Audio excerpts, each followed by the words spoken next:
नमस्कार साथियों, एक बार सभी साथियों का स्वागत है आपके अपने YouTube चैनल पर। मैं सौरभ थपलियाल चाणक्य परिवार की ओर से एक बार फिर आप सभी का स्वागत करता हूं।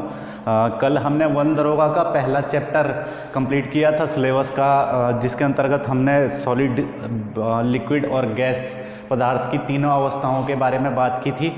आज चैप्टर तो वैसा हमारा ऑलमोस्ट कल के पार्ट में कंप्लीट हो चुका था, लेकिन आज हमारे इस पार्ट में जो भी महत्वपूर्ण चीज़ें बच गई हैं या जो भी इम्पोर्टेंट चीज़ें इस चैप्टर में रह गई हैं, वो इम्पोर्टेंट चीज़ें या एनसीईआरटी में जो छोटे छोटे पॉइंट्स भी दिए हुए हैं, उन पॉइंट्स को हम इस वीडियो में कवर करेंगे। उम्मीद है आप सभी लोगों को इन वीडियो लेक्चर का फ़ायदा मिल रहा होगा। तो चलिए शुरू करते हैं हम लोग अपना चैप्टर का आगे की कार्रवाई। बाकी सारी चीज़ें मैं वहाँ पर आपको बता चुका था, केवल कुछ पॉइंट जो एनसीईआरटी में अलग से मेंशन किए हुए हैं उन पॉइंट्स पर हम लोग बात करेंगे। यहाँ पर मेरे सामने आपको एक टेबल दिख रही होगी। इस टेबल के बाद टेबल को हम थोड़ी देर में चर्चा करेंगे। उससे पहले हम थोड़ा सा मुख्य चीज़ें जो एनसीईआरटी के पॉइंट्स हैं उन पर बात कर लेते हैं। जैसे कि एनसीईआरटी में एक अलग से आपके पास पॉइंट दिया हुआ है कि तापमान का जो एसआई मात्रक होगा, तापमान का एसआई मात्रक यानी टेम्परेचर की जो एसआई यूनिट होती है वो आपकी केल्विन होती है। टेम्परेचर की एसआई यूनिट केल्विन होती है ना। ये सभी बात आप लोग जानते होंगे। और हमारा जो 0 डिग्री सेल्सियस होता है वो 273.15 केल्विन के बराबर होता है। 0 डिग्री सेल्सियस हमारा किसके बराबर होता है? 273.15 केल्विन के बराबर, है ना। अब हमारे पास यहाँ पर वैल्यू को एक राशि से दूसरी राशि में बदलने के लिए बताया गया है। जैसे हम देखो, ये 0 डिग्री सेल्सियस 273.15 केल्विन के बराबर होता है और हम इसे पूर्णांक में ले लेते हैं 273 केल्विन, है ना। हम मान करके क्या चलते हैं, पूर्णांक में 273 केल्विन। आगे अगर हम इन्हीं चीज़ों को देखें, मान लो कि हमें किसी चीज़ को केल्विन से और सेल्सियस में चेंज करना है।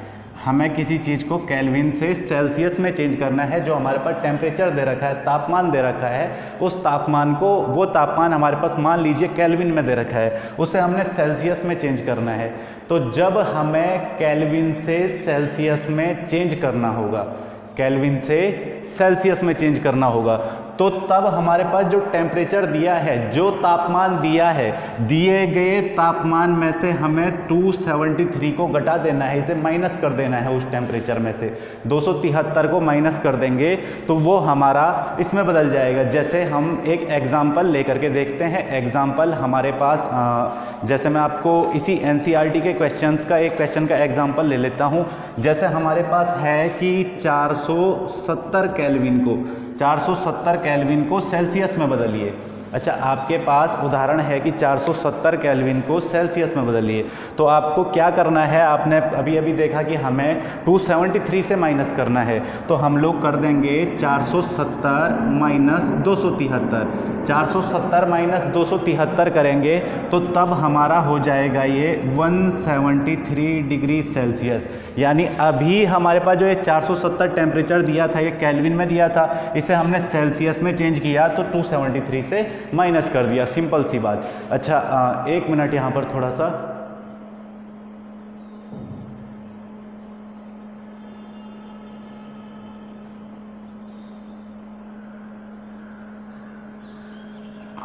चलिए ठीक है, आगे शुरू करते हैं। देखिए, केल्विन से सेल्सियस में चेंज करने के लिए हमने क्या करना है, 273 से माइनस कर। इसका ठीक अपोजिट, अच्छा इसका ठीक अपोजिट जब हमें सेल्सियस से केल्विन में चेंज करना, माना हमारे पास दे रखा है 25 डिग्री सेल्सियस और बोला इस टेम्परेचर को केल्विन में बदलो। अभी जब हमारे पास केल्विन में दिया था तब हमने माइनस 273 किया था। जब हमारे पास सेल्सियस में देगा, जब हमारे पास सेल्सियस में देगा और बोलेगा केल्विन में चेंज करो, तो तब हमें 25 डिग्री से 273 को प्लस कर देना है।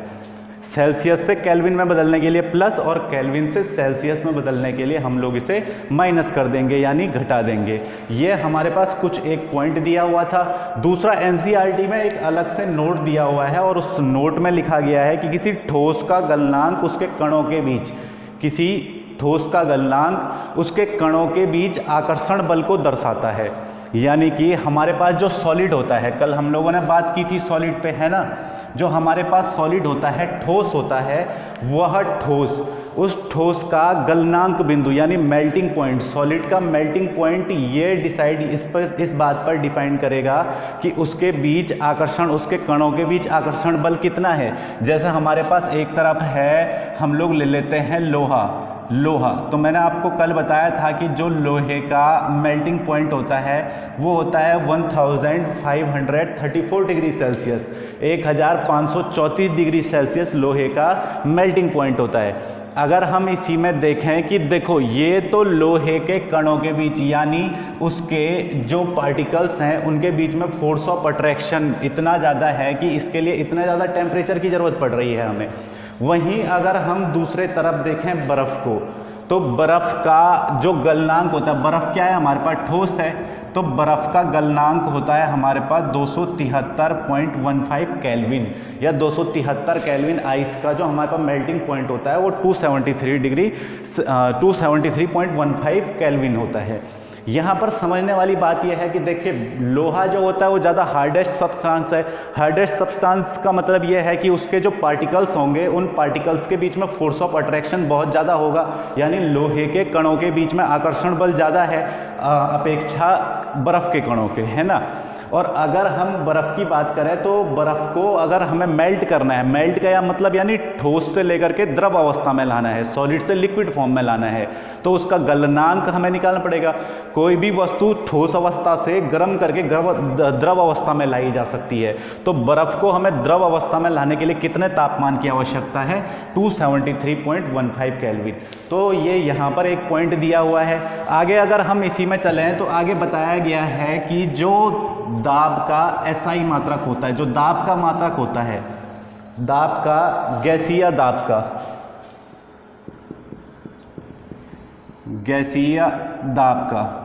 गैसीय दाब का एसआई मात्रक, हमारे पास गैसीय दाब का जो एसआई मात्रक होता है वो होता है पास्कल, है ना।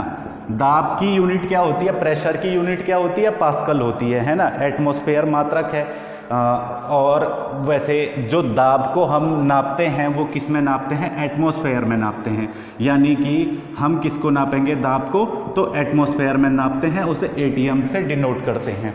आपके पास अगर ये पूछा जाए कि बताओ भाई कि एक एटीएम इक्वल टू कितना होता है, 1 एटीएम की वैल्यू कितनी होती है, तो आप लोग बोलोगे 1.01 × 10⁵ पास्कल। अच्छा, आपसे पूछेगा कि एक एटीएम, एक एटमॉस्फेयर बराबर कितना होता है, तो आप लोग बोलोगे 1.01 × 10⁵ पास्कल। अच्छा, आगे अगर हम वायुमंडलीय दाब को समझते हैं, इसमें बताया गया है कि वायुमंडल में वायु का दाब वायुमंडलीय दाब कहलाता है, यानी एटमॉस्फेयर में जो एयर का प्रेशर है उसे एटमॉस्फेरिक एयर प्रेशर कहते हैं, है ना। या फिर समुद्र की सतह पर, बात को ध्यान से सुनना, समुद्र की सतह पर, ओशियन के सरफेस पर एटमॉस्फेरिक प्रेशर 1 एटीएम होता है। ओशियन के सरफेस पर एटमॉस्फेरिक प्रेशर 1 एटीएम होता है, यानी समुद्र की सतह पर वायुमंडलीय दाब 1 एटीएम होता है। आपको ध्यान रखना है, जो समुद्र की सतह पर ये 1 एटीएम दाब होता है इसे हम लोग कहते हैं सामान्य दाब। सामान्य दाब यानी इसे हम लोग बोलते थे नॉर्मल प्रेशर कहते हैं। चलिए आगे चलते हैं इसी में। तो आगे आपको पदार्थ की कल 2 अवस्थाएं रह गई थी, 3 अवस्थाओं के बारे में हम लोग बात कर चुके थे और 2 अवस्थाएं कुछ पदार्थ की रह गई थी। जैसे 2 अवस्थाओं में मैंने एक आपको बताया था, एक हो गया आपका प्लाज्मा और एक हो गया आपका बोस-आइंस्टाइन कंडेंसेट, है ना। तो ये 2 अवस्थाएं हमारे पास पदार्थ की रह गई थी, ठीक है। अभी मैंने आपको बताया था कल जब मैं आपका क्वेश्चन आंसर करवाऊंगा तो उस समय पे इनको डिफाइन कर दूंगा। प्लाज्मा और बोस-आइंस्टाइन कंडेंसेट में आपको बस लिखना है, एक एक लाइन की डेफिनेशन है। पहले हिंदी मीडियम वाले जितने भी अभ्यर्थी हैं वो लिखेंगे प्लाज्मा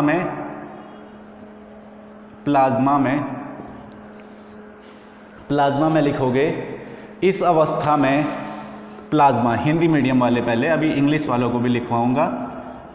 पहले हिंदी वाले लिखेंगे इस अवस्था में कण अत्यधिक ऊर्जा वाले, इस अवस्था में कण अत्यधिक ऊर्जा वाले व उत्तेजित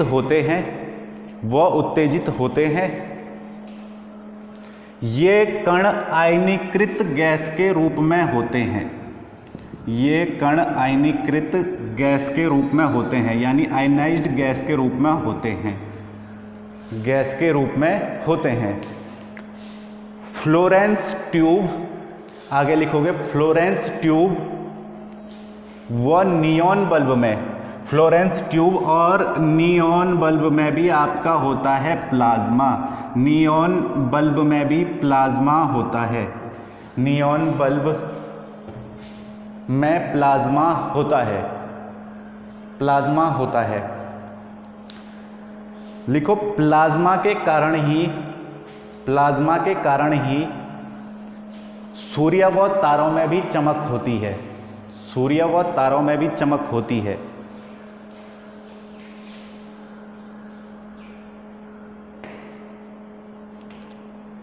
लास्ट लाइन लिखोगे प्लाज्मा की डेफिनेशन में, उच्च तापमान के कारण ही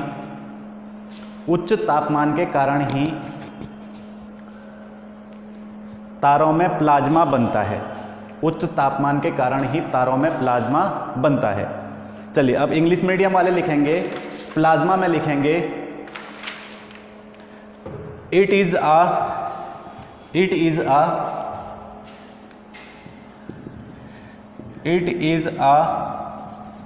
hot ionized gas. It is the hot ionized gas consisting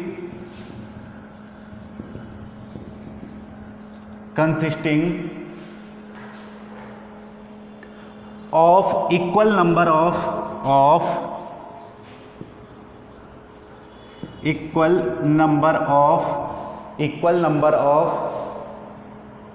positively charged ions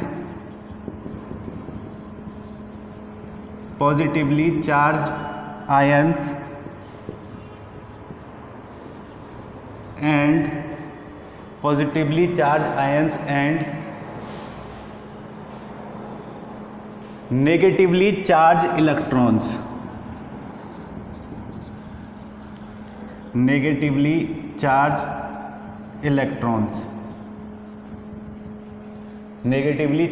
electrons. For example, lighting stars and its ये तो हो गया प्लाज्मा। देखो प्लाज्मा अब समझ लेते हैं, लिख सभी ने लिया होगा, एक बार समझ लो प्लाज्मा क्या है। It is a hot ionised gas, यानी कि ये क्या है, एक गर्म आयनीकृत गैस है जो equal number of positively charge, यानी कि इसके गैस में उतने ही पॉजिटिवली चार्ज, उतने ही धनायन होते हैं जितने कि ऋणायन इलेक्ट्रॉन होते हैं। यानी कि इस गैस में धनायन प्रोटॉनों की संख्या और ऋणायन इलेक्ट्रॉनों की संख्या बराबर होती है प्लाज्मा में। प्लाज्मा कौन सी स्टेट होती है, तो जो लाइटिंग होती है, जब आप लोग देखते हैं मौसम खराब होता है तो जो बिजली कड़कती है वो प्लाज्मा है, ठीक है। स्टार्स जो प्लाज्मा के कारण ही चमकते हैं, हाई टेम्परेचर होता है और जिस वजह से स्टार हमारे चमकते हैं। तो यहाँ पर हम इतनी बात को कर लें, आगे चलते हैं। बॉस आइंस्टाइन कंडेंसेट ये सभी को समझ में आ गया होगा, एक बार फिर से देख लो। It is a hot ionised gas, यानी कि हम लोग ये बोल सकते हैं कि यह एक उच्च आयनीकृत गैस है। जैसा कि आप लोगों ने लिखा कि यह एक उच्च आयनीकृत गैस है जो आयनाइज्ड होती है। आयनाइज्ड होती है यानी इस पे चार्ज होता है। आयनाइज्ड होने का मतलब इस पे चार्ज होता है, इस पे पॉजिटिव चार्ज उतना ही होता है जितना कि नेगेटिव चार्ज होता है। प्लाज्मा गैस में उतना ही पॉजिटिव चार्ज होता है जितना नेगेटिव चार्ज होता है। एग्जाम्पल हो गया लाइटिंग, हो गया स्टार, हो गए, ये सभी इसके एग्जाम्पल हो गए। आगे चलते हैं हम लोग, तो आगे हमारे पास आता है Bose Einstein condensate. Next state आती है हमारे पास जिसे हम लोग बोलते हैं Bose Einstein Einstein condensate, Bose Einstein condensate. ये पदार्थ की पांचवी अवस्था है। अब इस अवस्था में कुछ चीज़ें आपके पास ऐसी हैं जो आपको समझनी है और आपके लिए पेपर के पॉइंट ऑफ व्यू से इम्पोर्टेंट हो सकती हैं। बोस-आइंस्टाइन कंडेंसेट, ठीक है। बोस-आइंस्टाइन कंडेंसेट, इसमें आपको सबसे पहली चीज़ ये समझनी है कि 1920 में सत्येंद्र नाथ बोस, 1920 में सत्येंद्र नाथ बोस, सत्येंद्र नाथ बोस, 1920 में सत्येंद्र नाथ बोस ने पदार्थ की पांचवी अवस्था के लिए कुछ गणनाएं की थी। 1920 में सत्येंद्र नाथ बोस ने पदार्थ की पांचवी अवस्था के लिए कुछ गणनाएं की थी और जिनके आधार पर अल्बर्ट आइंस्टाइन ने आगे भविष्य में एक नए पदार्थ की अवस्था, पांचवी अवस्था की भविष्यवाणी की थी। आइंस्टाइन ने इस नए पदार्थ की अवस्था को बोला था BCE, तो इसे बोलते हैं BEC, बोस-आइंस्टाइन कंडेंसेट, इसे कहा जाता है बोस-आइंस्टाइन कंडेंसेट।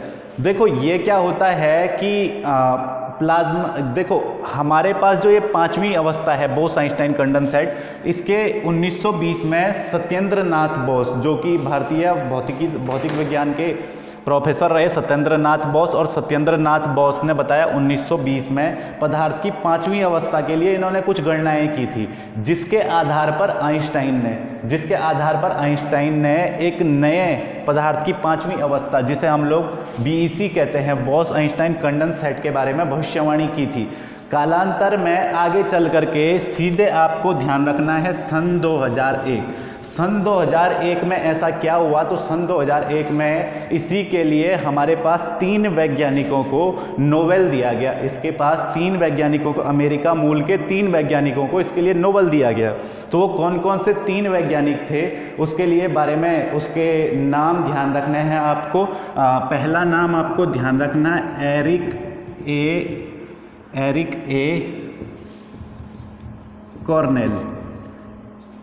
ए कॉर्नेल। दूसरा आपको ध्यान रखना है वुल्फगैंग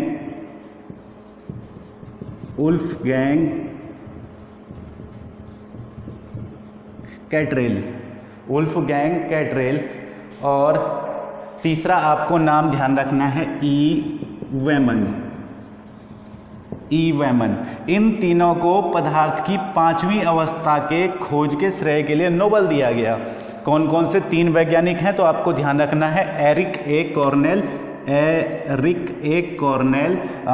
वुल्फगैंग कैट्रेल और ई वेमन। इन तीनों को पदार्थ की पांचवी अवस्था के लिए हमारे पास एक अवार्ड दिया गया, जिसे हम लोग नोबेल कहते हैं, भौतिकी का अवार्ड इन्हें दिया गया। तो प्लाज्मा के बारे में देखो, प्लाज्मा क्या होती है, प्लाज्मा किसे, देखो कैसे कहेंगे हम, जो हमारे पास न्यूट्रॉन स्टार होते हैं, या हमारे पास जो लिक्विड हीलियम होती है, द्रवीकृत हीलियम गैस होती है, वो हमारे पास कौन सी स्टेट है, वो हमारे पास पांचवी अवस्था है पदार्थ की, जिसे हम लोग कहते हैं BCE, बोस-आइंस्टाइन कंडेंसेट। बोस-आइंस्टाइन कंडेंसेट में बस हिंदी मीडियम वाले इतने ही लिखेंगे। देखो 1920 में सत्येंद्र नाथ बोस ने कुछ गणनाएं की थी, जिनके पदार्थ की पांचवी अवस्था से संबंधित इन्होंने कुछ गणनाएं की, जिनके आधार पर आइंस्टाइन ने भविष्यवाणी की थी कि कालांतर में BEC नाम का एक पांचवी अवस्था हमारे पास पदार्थ की होगी। और इस अवस्था को खोज में लाने का श्रेय जाता है एरिक ए कॉर्नेल, वुल्फगैंग कैट्रेल और ई वेमन। इन तीनों ने इस पदार्थ की अवस्था के बारे में विस्तृत जानकारी दी। इसके लिए इन्हें 2001 में नोबेल पुरस्कार दिया गया था। ये तीनों वैज्ञानिक हमारे अमेरिकी मूल के। तो आपको इसमें इतनी चीज़ें ध्यान रखनी है। प्लाज्मा के बारे में अगर लिखना चाहो तो हिंदी में तो केवल आप लोग इतना ही लिखेंगे। इंग्लिश मीडियम वाले अगर डेफिनेशन लिखना चाहते हैं तो लिखेंगे it is a state of matter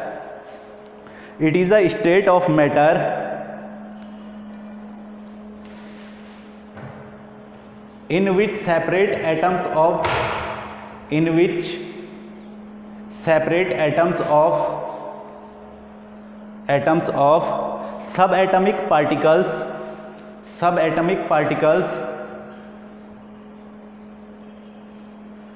cool to temperature zero, cool to temperature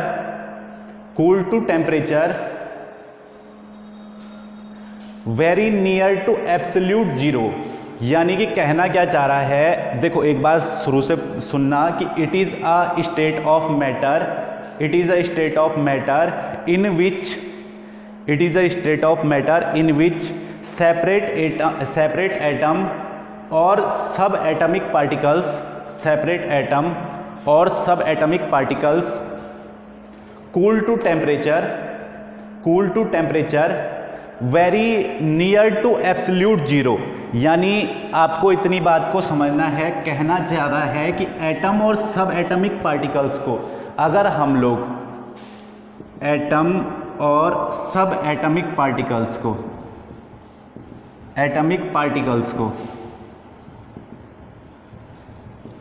atom और सब एटमिक पार्टिकल्स को हम लोग एब्सोल्यूट जीरो टेम्परेचर पर ठंडा करेंगे। अच्छा, एब्सोल्यूट जीरो टेम्परेचर क्या होता है, तो आपको ध्यान में रखना है। आपसे पूछेगा अगर कि एब्सोल्यूट जीरो टेम्परेचर, तो आप बोलोगे कि भाई एब्सोल्यूट जीरो टेम्परेचर होता है 0 केल्विन, या फिर हमारा अगर हम सेल्सियस में बोले तो -273 डिग्री सेल्सियस, इसे बोलते हैं एब्सोल्यूट टेम्परेचर। इस टेम्परेचर पर अगर हम किसी चीज़ को ठंडा करते हैं, मान लो हमारे पास ये एक मैटर है, हम इस मैटर को इस टेम्परेचर पर ठंडा करते हैं, तो ये मैटर क्या होगा, सिकुड़ने लगेगा और धीरे से सिकुड़ करके ये बिल्कुल हमारे पास इस फॉर्म में रह जाएगा, इस फॉर्म में रह जाएगा, एक पॉइंट के फॉर्म में रह जाएगा। आप लोग देख पा रहे होंगे केवल एक पॉइंट के फॉर्म में रह जाएगा, पूरा सिकुड़ जाएगा, है ना।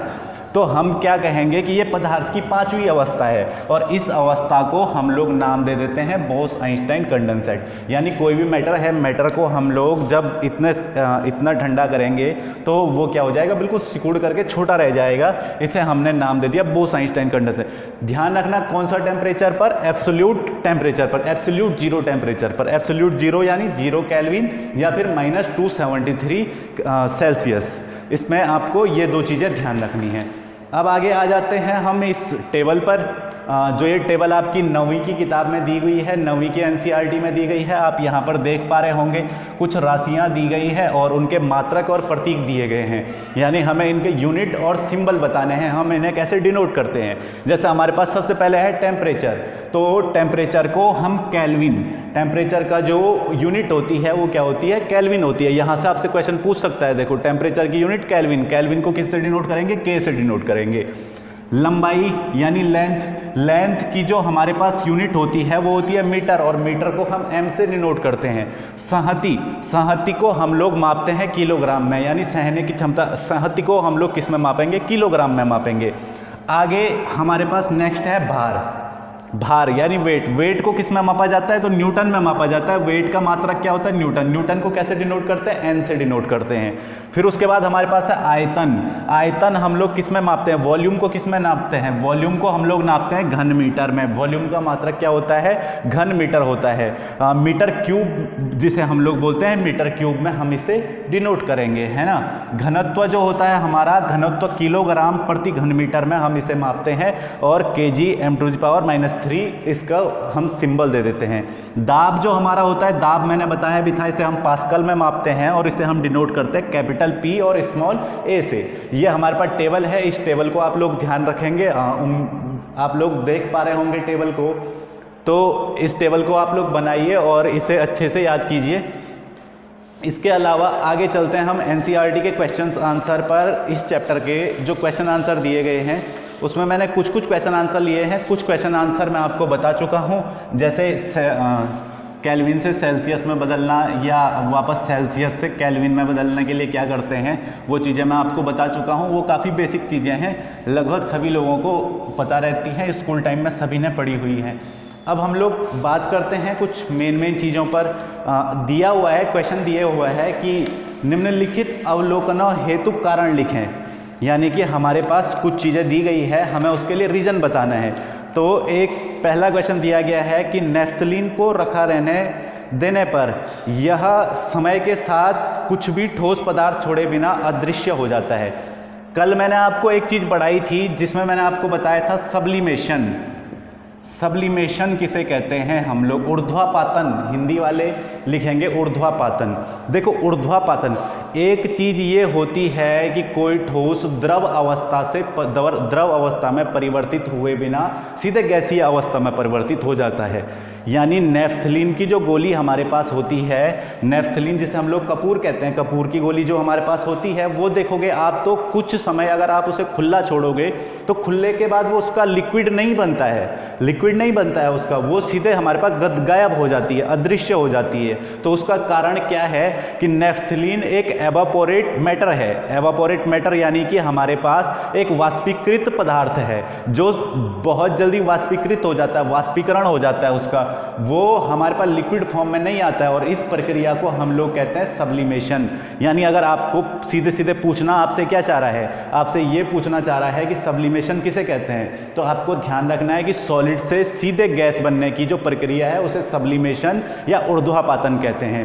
ठोस से सीधे गैसीय अवस्था में परिवर्तन होने की स्थिति को हम लोग ऊर्ध्वापातन कहते हैं या सब्लिमेशन, इसे हम लोग इंग्लिश में कहते हैं। दूसरा हमारे पास दिया है कि हमें इत्र की गंध बहुत दूर बैठे हुए व्यक्ति, इत्र की गंध जो है वो बहुत दूर बैठे हुए भी पहुंच जाती है। क्या कारण है? अच्छा, इसमें भी आपको ध्यान रखना है, इत्र जो होता है आपका वो एक वाष्पीकृत द्रव होता है, एवापोरेट लिक्विड होता है। इत्र जो होता है वो वाष्प में बदल करके, इत्र जो होता है वो एवापोरेट होकर के एटमॉस्फेयर में घुल जाता है और सारे तरफ विस्तृत हो जाता है, सारे के सारे एरिया में चला जाता है, फैल जाता है ना, वायुमंडल में घुल जाता है। तो एक वाष्पीकृत द्रव है इत्र। इत्र यानी परफ्यूम, परफ्यूम एक हमारा वाष्पीकृत द्रव है जो सभी दिशाओं में विस्तृत हो जाता है वातावरण में घुल करके। इस वजह से हमें इत्र की जो गंध है वो काफ़ी दूर बैठे हुए व्यक्ति से भी हमें पहचान में आ जाती है। आगे हम लोगों के पास दिया हुआ है कि निम्नलिखित पदार्थों को उनके गुणों, उनके कणों के बीच बढ़ते हुए आकर्षण बल के अनुसार व्यवस्थित करें। अच्छा, आकर्षण बल के अनुसार व्यवस्थित करने के लिए बोला है कि इन्हें आकर्षण बल के अनुसार व्यवस्थित कीजिए। आकर्षण बल के अनुसार व्यवस्थित कीजिए। आकर्षण बल के अनुसार व्यवस्थित कीजिए। और हमारे पास दिए हुए हैं, पहला दिया हुआ है हमारे पास जल,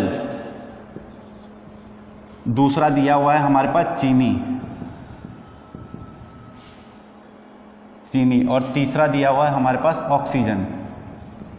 ऑक्सीजन। और आपको इन्हें बढ़ते हुए है ना, बढ़ते हुए आकर्षण बल के